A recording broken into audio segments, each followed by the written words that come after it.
Olá, eu me chamo Ederson, sou aluno do curso de Pedagogia da Faculdade Unicesumar, Polo de Irati.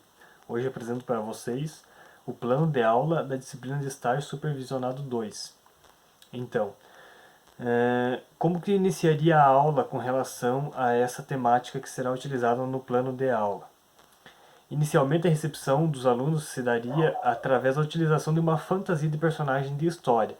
Seria a utilização de uma história, um conto, a trabalhar tanto a atividade de português quanto de matemática. A partir disso, como que se daria o reconhecimento dos conhecimentos prévios sobre a temática? Seriam questões referentes à história, principalmente com relação aos personagens que existem nesse conto. Por exemplo, sendo a história do lobo e o pastor, então, quais histórias tem lobo como personagem? Quais histórias possui lobo e ovelhas em sua trama?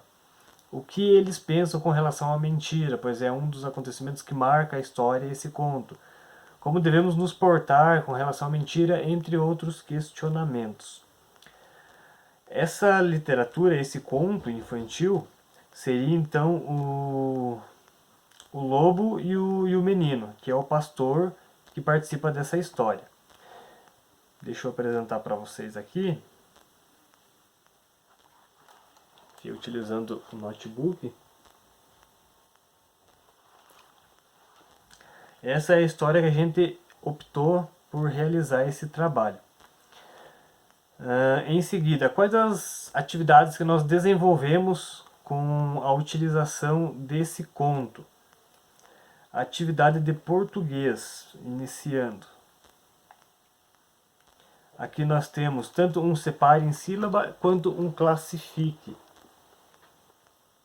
Já que estamos trabalhando matemática para ensino fundamental 1, então uma atividade com relação a essa faixa etária deles, né? Aqui matemática, já são alunos de terceiro ano, então considerando que na história o lobo acaba devorando algumas ovelhas, né? Então aqui algumas frações das ovelhas que acabaram vindo a faltar nesse rebanho. Por fim, ainda a atividade lúdica que nós desenvolvemos seria a continuação dessa história ou a criação de uma história a partir desses alunos. Cada um teria uma parte, uma participação na criação dessa história, e a partir de cada trecho, cada parte contada para esses alunos, nós iríamos juntando essas histórias e fazendo uma história só, cada um ajudando com um pequeno trecho dessa história. Assim teríamos a participação de todos e eles poderiam utilizar muito da imaginação nessa atividade lúdica. Enfim, seria esse o nosso plano de aula.